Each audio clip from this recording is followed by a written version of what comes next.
the sound. I'm filming a thing right now for my Speaker Bureau event planner and meeting planner partners with the message that, look, we need to do better. There's a lot of inferior product that is going out there. And if we're going to be in this virtual world for quite some time, we really need to pick up the pace.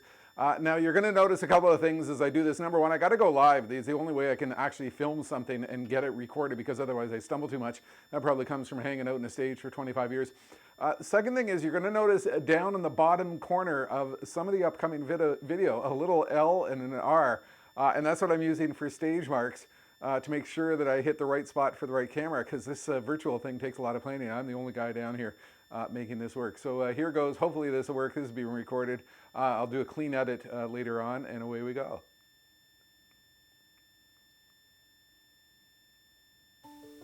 Ask yourself if you are indecisive about the future. If you are indecisive about the investments that you should be making. Indecisive about the investment and management decisions you should be making. You know what I observed happened in a previous recession? People became extremely indecisive. And I coined a phrase. I said that what is happening, people are becoming aggressively indecisive. Are you suffering from aggressive indecision? I'm not going to make this capital investment. I'm not going to pursue this new strategy. I'm not going to go to WEFTEC with a mindset that's going to evolve a lot of opportunities for innovation, because I'm just not quite certain about when we are going to see an economic recovery and things are going to be easier. But here's something that we have learned. A fellow at GE, responsible for innovation, he studied what organizations did in previous economic downturns. He looked at the oil shock of the 70s, the downturn of the 80s, the 1990s downturn, the dot-com bust. They seemed to come in 10-year waves. And what he found was that 60% of the organizations barely survived. They did what they had to do. They cut costs, they managed costs, they muddled their way through. 30% didn't make it. But 10% became breakthrough performers, because they decided, despite economic uncertainty, despite not having clarity on when economic volatility is going to disappear, their decision was that now is the time to innovate. Now is the time to adapt. Now is the time to be doing the things that we need to do to position ourselves for the future.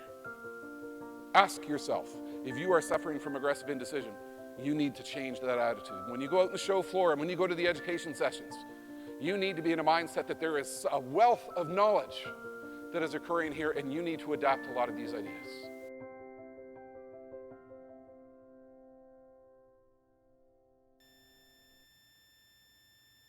Futurist Jim Carroll. From the movie Pulp Fiction, you remember that scene where John Travolta is going, like, is that all there is? And this is a message for my meeting planner and Speaker Bureau partners. I think a lot of our clients are kind of wondering, with the webinars that speakers have been putting out so far, is that all there is? We need to do better. And I want to walk you through some of what I've been doing to prepare you for this dramatic new world.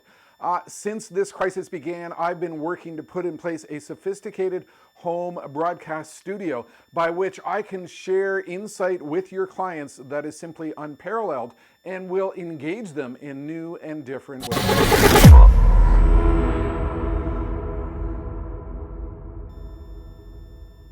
My message to you is that we need to do better. People are becoming zoomed out. People are not going to be willing to sit and listen to a talking head on a Zoominar rambling on with a lousy stage backdrop. We need to pick up the pace. We need to pick up the production values. We need to accelerate our opportunities, and that's what I've been working on here down in my sophisticated home broadcast studio.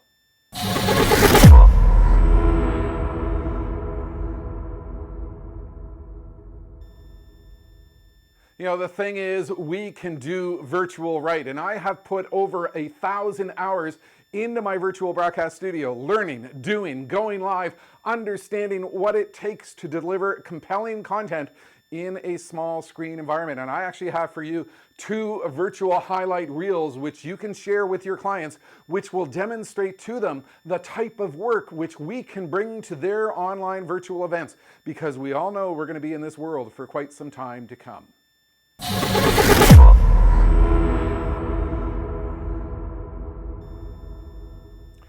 Not only that, I've put together a video of 15 steps to help you do virtual right. What do you need to do in terms of the content, the timing, the structure, the interaction? And this is based on battle-tested strategies from all the events that I've been doing in my broadcast studio on how we can engage individuals in this new and dramatic world, because it is so substantially different. I would invite you to watch this video to understand what we need to do to take our events to the next level.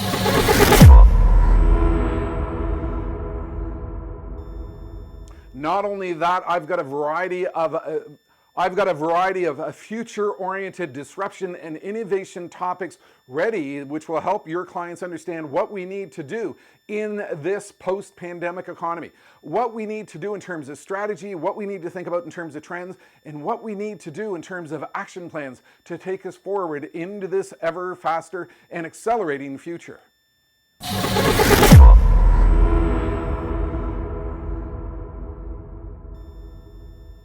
Not only that, I've learned how to incorporate into my virtual talks all of the humor, all of the energy, all of the motivation, all of the insight that I would share on stage in Las Vegas. And I'm doing it in this small space of virtual environment. We need to do better. We need to accelerate our capabilities. We need to help to take our clients into a world in which they can understand there is so much more to what we can do in this virtual space.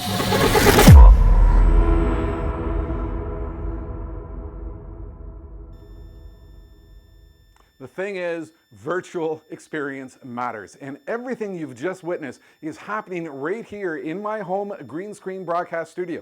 Multiple stage sets, multiple opportunities for interaction, all kinds of different ways to design an event that will delight, engage, and wow your clients as we live and interact in this new and virtual world for quite some time to come. Futurist Jim Carroll. Come and give me a visit in the home broadcast studio, and I will help you understand what's possible.